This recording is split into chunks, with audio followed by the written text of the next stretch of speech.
The two most fundamental computational resources that are considered are time and memory, or space as we call it. Many fundamental results in complexity theory concern the relation between these two.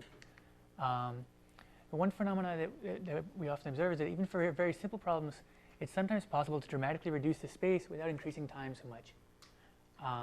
And other times, this just doesn't appear to be the case. So for instance, here's a very simple problem. It's called the element distinctness problem. Given a list of n integers, say maybe log squared n bits each, are there any duplicates in the list? So one very simple approach is, well, let's just sort them and then scan through the sorted list to see if there are duplicates. Different approach is, well, let's just check all the order n squared pairs. And that takes very little space. So one of them, right, the difference in space here is exponential, but you actually get a dramatic speed up by using lots of memory. A different example is the CNF satisfiability problem. This is probably one of the most famous problems because it's NP complete. Given a Boolean formula on n variables in CNF, is it satisfiable? There's a CNF is conjunctive normal form. This means that it's an and of ors, with negations at the bottom perhaps. So this is a well-known trivial algorithm to just exhaustively enumerate all assignments and check. For small CNF, this is approximately order 2 to the n time in order n space.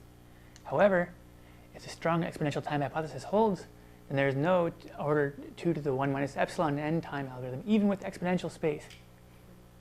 This is a widely believed conjecture. So in the face of this kind of thing, it's a natural question to ask, which problems require large amounts of memory to be solved efficiently? And which problems have true time-space trade-offs? Can we explain why they do or they don't? And then besides concrete problems that we know about, another sort of important thing to keep in mind is that probably one of the most important sort of meta algorithms in computer science is called dynamic programming. We teach all undergrads to do dynamic programming because it's very useful in practice. It's also very appealing in theory in some ways, although we don't have a necessarily precise understanding of what's going on, I would say. But one of the features of it is that it always trades space for time. And so it's a basic question: what are the limits of the strategy? What are the limits of dynamic programming? So questions like these have been asked probably since the inception of the field. So I'm going to try to overview some basic results along these lines, some known things we actually know about time-space trade-offs in concrete computational models. So there's been a large amount of work in decision tree and branching program models. I'm not going to explain exactly what those are. They're sort of not too difficult. You can probably guess what they are, and it's not going to be essential for the rest of the talk. But just sort of some of the hallmarks are sorting in a structured model was studied by Borden and Cook in 1982. The element distinctness problem was studied by Paul Beam in 1991. He showed that in something called R-way branching programs that these earlier examples are tight up to log factors.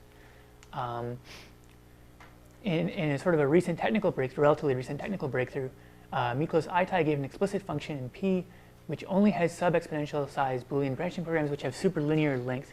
There's this very small but non-trivial blow-up that is obtained in the length when you have a sub-exponential size.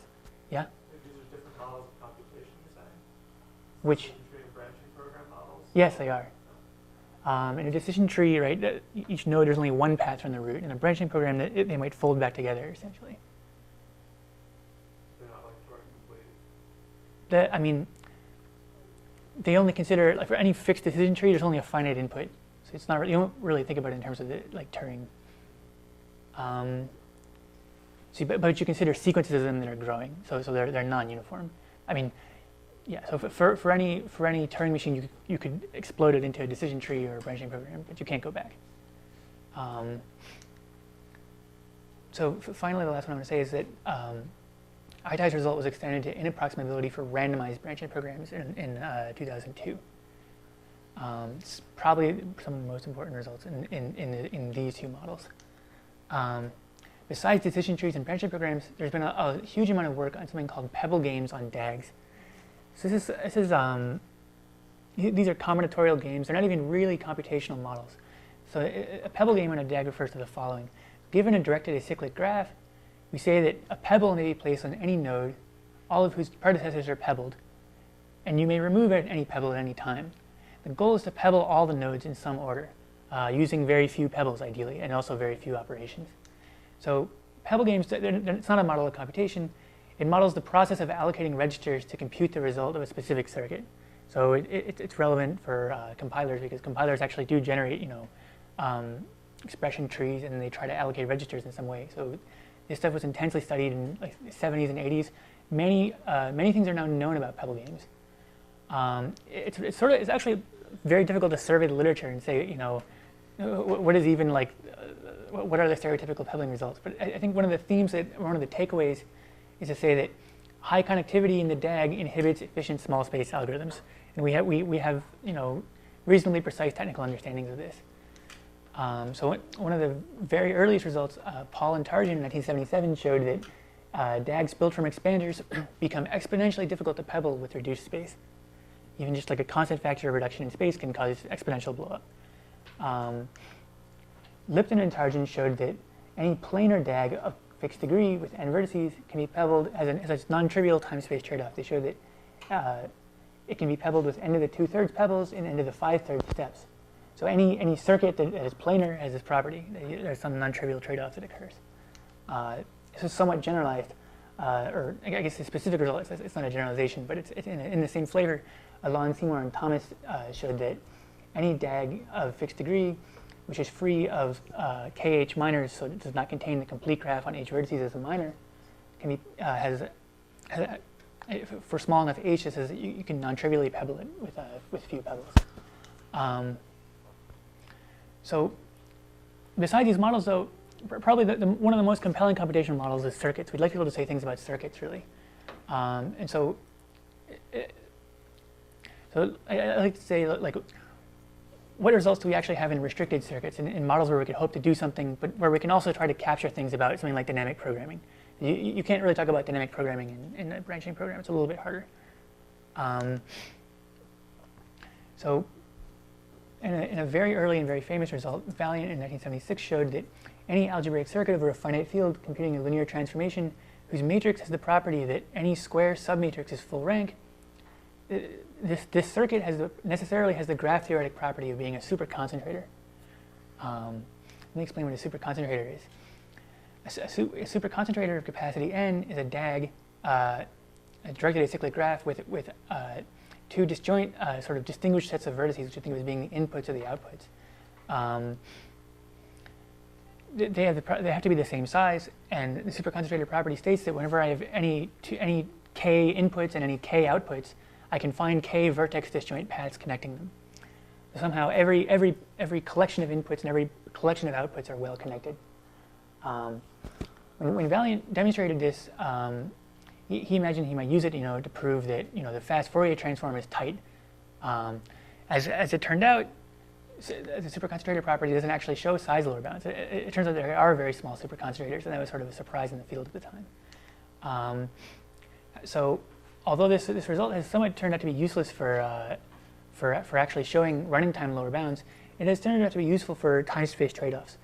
Savage in 1977 and Tompa in 81 and others use sort of arguments that are related to this to show that the Fourier transform and other sort of related, generally like matrices or bilinear forms, cannot be computed with non-trivial. You can't reduce the space non-trivially without blowing it up, without blowing up the running time. However, these results are generally not. We generally only can get time-space trade-offs using these methods for sublinear amounts of space, which isn't necessarily that meaningful in practice. In practice, we usually think of memory as being very large and being much larger than our input. We don't usually think about. There are some situations where we think about having like very, very restricted space, but in many traditional settings, it's not really appropriate. And we also don't get blowups that are dramatic. We don't get like exponential blowup or anything like this. So that's actually a fairly complete survey, I think, in sort of traditional computation. In proof complexity, which is sort of a related field, there's been a lot more movement recently. So until very recently, there were no trade-offs known of any kind. Then in 2008, Bensason and Nordstrom showed the first trade-offs for resolution, which are sort of similar to the old results. They sort of lifted many of these sort of sublinear space results to give running time lower. They showed running time blows up when you restrict to sublinear space amounts for some kinds of inputs. in recent work of myself, Paul Beam, and Russell and Pagliazzo, we showed that you can actually obtain trade-offs even in very large space regimes. We show that even when you have exponential amounts of space, it's possible there could be some threshold below which you get superpolynomial blow-ups in running time below the size optimal computation.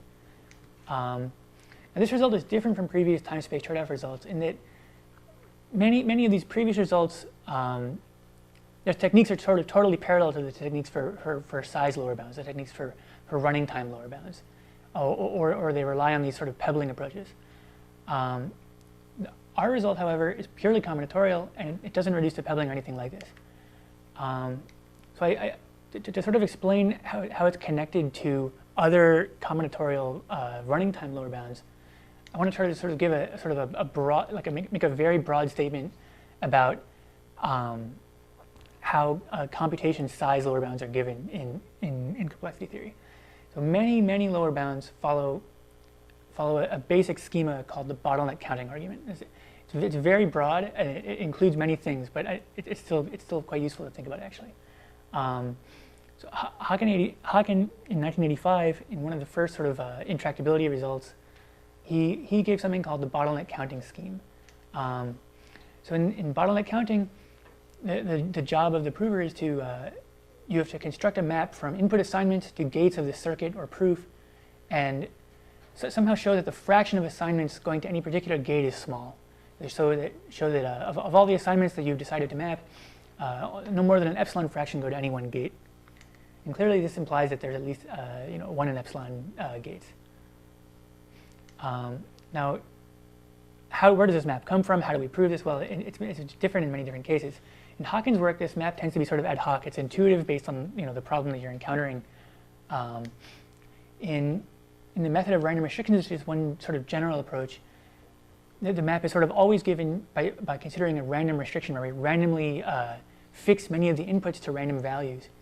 And then we will use some sort of technology such as the Hastad switching lemma or some other kind of switching lemma, or another kind of technique to show that the circuit simplifies dramatically after we do this. And then after it becomes much simpler, we can find some structure within it, and this helps us to define the map.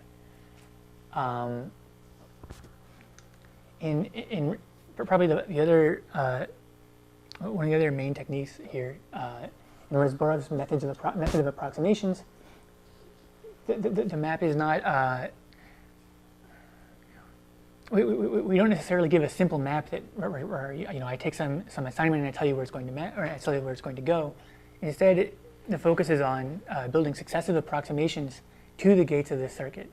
So somehow we build low complexity approximations to the function that is computed by each gate and control the error introduced at each step.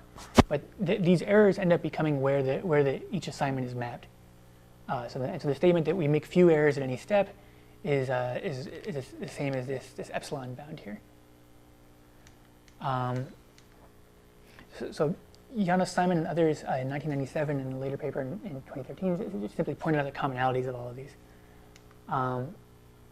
So in my own work and in subsequent work with other authors, we developed a time-space trade-off where we don't base, or like I said, it's purely combinatorial, and we don't base on pebbling arguments or anything like this. Instead, we start from a tight running time lower bound, and then we build on it in a way that I might sketch as follows. So consider a short proof or a short circuit, and consider the size lower bound that we start with. So we're getting some map, which gives us some guarantee epsilon. So by looking at the actual construction and by varying the parameters to define it, I want to obtain a second map. So I have some one map F1 that witnesses the fact that the circuit is at least 1 in epsilon. And I want to build a second map as well, F2 maybe, that also maps inputs maybe to different gates. So somehow the key observation in our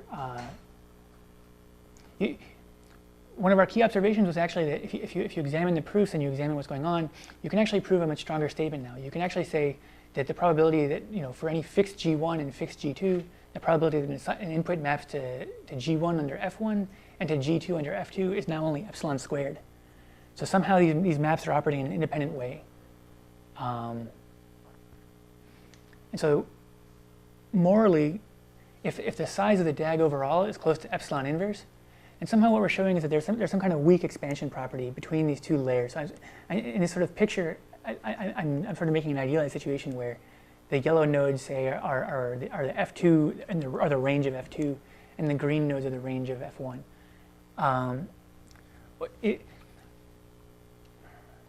If the size of the DAG is actually close to epsilon inverse, what we're actually showing is that most of the green nodes are connected to most of the yellow nodes, and also some more besides this. So it tells us that this graph is very highly connected to itself between these two ranges, and morally this implies a spacebound. There's many technical details I'm not telling you, but the basic question I want to ask is, in what other models can we do this? When else can we take some of these celebrated lower bound results that we've obtained over the years? When can we actually extend them in this way and get time-space trade-offs? In particular, can we use arguments like this to extend monotone circuit size lower bounds with time-space trade-offs? And besides this, can we do this in algebraic circuits? I think that would also be very interesting. I had a conjecture, but I decided to cut it because I was going to run out of time. So, but that's all I have. Thanks.